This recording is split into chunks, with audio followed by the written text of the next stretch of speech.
Hello everyone, I am Hanumat Singh Lodhi and welcome to in my YouTube channel. दोस्तों, आज हम कुछ बुक्स के बारे में बात करेंगे। ऐसे लॉ स्टूडेंट जिन्होंने एडमिशन ले लिया है या फिर वो इस साल उनका एडमिशन होने वाला है और वो आगे अपना करियर लॉ में बनाना चाहते हैं, तो उनके लिए ऐसी कौन कौन सी इम्पोर्टेंट बुक्स हैं जो उनको फर्स्ट ईयर में ही खरीद लेना चाहिए और उनको धीरे धीरे पढ़ना स्टार्ट कर देना चाहिए। तो सबसे पहले हम क्रिमिनल लॉ की बात करेंगे। क्रिमिनल लॉ में फर्स्ट जो हमारी बुक है वो है आईपीसी की, इंडियन पेनल कोड। यदि दोस्तों आप हिंदी मीडियम के स्टूडेंट हैं तो आपके लिए जो सबसे अच्छी बुक है, पहले सेंट्रल लॉ पब्लिकेशन की आप बुक लें, क्योंकि सेंट्रल लॉ पब्लिकेशन में सबसे अच्छी चीज़ ये है कि यहाँ पे आपको बहुत सारे केस लॉ मिल जाते हैं और इनके जो लिखने का तरीका वो बहुत अच्छा है और ऑल इंडिया लेवल पे ये जो बुक्स हैं प्रोवाइड हो जाती हैं। आप कहीं भी किसी भी क्षेत्र से हैं आपको ये बुक मिल जाती हैं।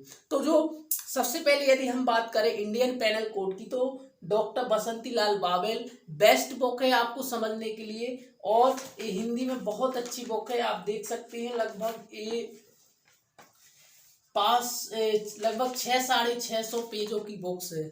और इसके साथ आपको सबसे अच्छी चीज क्या करना है, आपको एक बेयर एक्ट भी ले लेना है सीएलए का। तो आपको पढ़ना कैसे, इसके साथ सबसे पहले आप बेयर एक्ट पढ़िए।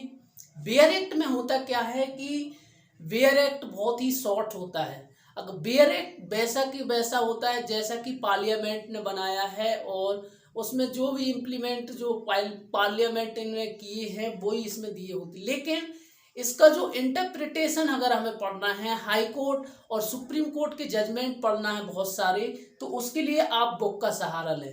तो आप बुक और बेयर एक्ट दोनों साथ में रखें तो आपको बहुत अच्छे से समझ में आएगी। जो भी कॉन्सेप्ट आपके मान लीजिए कि बेयर एक्ट से क्लियर नहीं होते हैं तो वो कॉन्सेप्ट आपके बुक से क्लियर हो जाएंगे। तो सबसे पहले ये आईपीसी हो गई। तो आईपीसी में हिंदी में डॉक्टर बसंती लाल बावेल बेस्ट बुक है। उसके बाद मेरे पास है इंडियन एविडेंस, भारतीय साक्ष्य अधिनियम, राजा राम यादव की है। ये भी बुक बहुत अच्छी है। इसमें भी लगभग एक 700 पेजों की बुक है और इसमें बहुत सारी चीज़ें इतनी अच्छे से दी हुई है कि आपको सारे फैक्ट क्या है, इश्यू क्या है, एविडेंस, बर्डन ऑफ प्रूफ क्या किसके ऊपर रहता है, ये सारी चीज़ें इस बुक में बहुत अच्छे से दी हुई हैं। और उसके बाद यदि हम बात करें सीआरपीसी की, तो सीआरपीसी का ये मेरे पास बेयर एक्ट है। और बेयर एक्ट के साथ साथ आप कोई भी जब मेजर एक्ट उठाते हैं और जो बहुत ही इम्पोर्टेंट है तो आप दोनों रखें अपने पास। आप बेयर एक्ट भी रखें और बुक भी रखें। इससे आपकी जो अंडरस्टैंडिंग का जो लेवल है वो बहुत अच्छा हो जाएगा और जो चीज़ें आपको बेयर एक्ट में समझ में नहीं आती हैं वो आपको बुक में समझ में आ जाती हैं।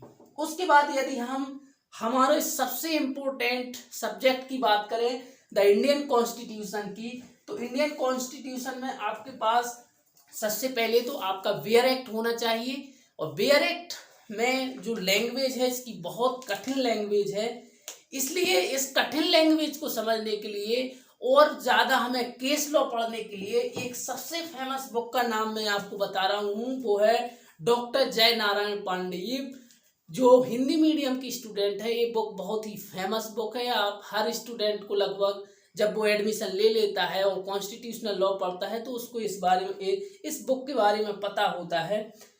तो भारत का संविधान डॉक्टर जय नारायण पांडे की ये बुक है और ये बुक बहुत ही विस्तार से लिखा गया है और लगभग 780 पेज इस बुक में है। तो आप देख सकते हैं, आपको मैं दिखा रहा हूँ ये स्क्रीन पे, आप बुक को देख सकते हैं। तो अब आपको जब आप कॉन्स्टिट्यूशनल लॉ पढ़ते हैं तो आपको कॉन्स्टिट्यूशनल लॉ में दोनों का सहारा लेना पड़ेगा। सबसे पहले आप मान लीजिए कि आप फंडामेंटल राइट्स पढ़ते हैं, तो फंडामेंटल राइट्स में आपको बेयर एक्ट में शायद उतने केस लॉ ना मिले आपको सही से समझने के लिए, लेकिन जब आप डॉक्टर जय नारायण पांडे की बुक पढ़ते हैं, JN पांडे की बुक पढ़ते हैं, तो उसमें आपको बहुत सारे केस लॉ मिल जाएंगे। सुप्रीम कोर्ट के केस मिल जाएंगे, कई हाई कोर्ट के केस मिल जाएंगे कि उन्होंने किस प्रकार से इंटरप्रेट किया है इन चीज़ों को। तो आप कॉन्स्टिट्यूशनल लॉ के बेयर एक्ट और बुक इन दोनों को जरूर रखें। उसके बाद यदि हम लॉ ऑफ टॉर्ट्स की बात करें तो लॉ ऑफ टॉर्ट्स में RK बांगिया की बुक है मेरे पास जो कि हिंदी मीडियम की है। लॉ ऑफ टॉर्ट्स में ये बहुत बेस्ट बुक है, फेमस बुक है और इसमें लगभग 450 पेज हैं और इस बुक में ये आपको मोटरयान अधिनियम भी मिल जाएगा। इसके साथ साथ उपभोक्ता संरक्षण अधिनियम भी इसमें शामिल हैं। एंड देन यदि हम बात करें कॉन्ट्रैक्ट एक्ट की, तो कॉन्ट्रैक्ट एक्ट में सबसे पहले तो आपके पास वेयर एक्ट होना चाहिए और वेयर एक्ट के साथ मेरे पास जो बुक है डॉक्टर S.K. कपूर की है, संविधान फर्स्ट। तो अब आप क्या कि कॉन्ट्रैक्ट जो एक्ट है ये बहुत ही टेक्निकल सब्जेक्ट है और टेक्निकल सब्जेक्ट को पढ़ने के लिए आपको बहुत सारी चीज़ों को ध्यान में रखना पड़ता है। जब आप कॉन्ट्रैक्ट लॉ को पढ़ते हैं और एक्ट में, तो कई लोगों को पहले शुरू में कुछ भी समझ में नहीं आता कॉन्ट्रैक्ट में, इसलिए आपको कॉन्ट्रैक्ट एक्ट को समझने के लिए बुक का सहारा लेना पड़ेगा और आपको बुक भी उठानी पड़ेगी और बहुत सारे आपको उसके साथ साथ जजमेंट पढ़ने पड़ेंगे। तो सबसे पहले बेयर एक्ट पढ़े, बेयर एक्ट के साथ जो कॉन्सेप्ट आपका क्लियर नहीं होता आप बुक को उठा सकते हैं। उसके बाद यदि हम CPC की बात करें तो CPC में मेरे पास 2 बुक हैं CPC की। एक है डॉक्टर बसंती लाल बावेल की और इसी में सिविल प्रक्रिया संहिता के साथ साथ इसमें लिमिटेशन एक्ट भी है। तो CPC के लिए आप डॉक्टर बसंती लाल बावेल सेंट्रल लॉ एजेंसी ये ले सकते हैं, बहुत अच्छी बुक है। इसमें लगभग 472 पेज हैं, आप देख सकते हैं ये बुक।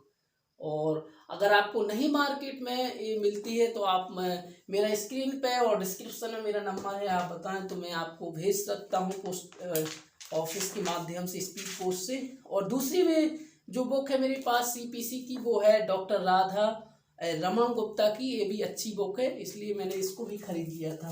तो लगभग यदि आप एक लॉ स्टूडेंट हैं या लॉ स्टूडेंट के नाते आपके पास लगभग इतनी बुक का एक कलेक्शन होना चाहिए, क्योंकि आगे जब आप लॉ में अपना करियर बनाने वाले हैं तो यही आपकी सब कुछ है, यही आपके दोस्त हैं, क्योंकि आपको आगे भविष्य में पढ़ना है। आपका जो लड़ाई आगे है वो किताबों से ही, आपको लाइफ टाइम पढ़ते रहना है।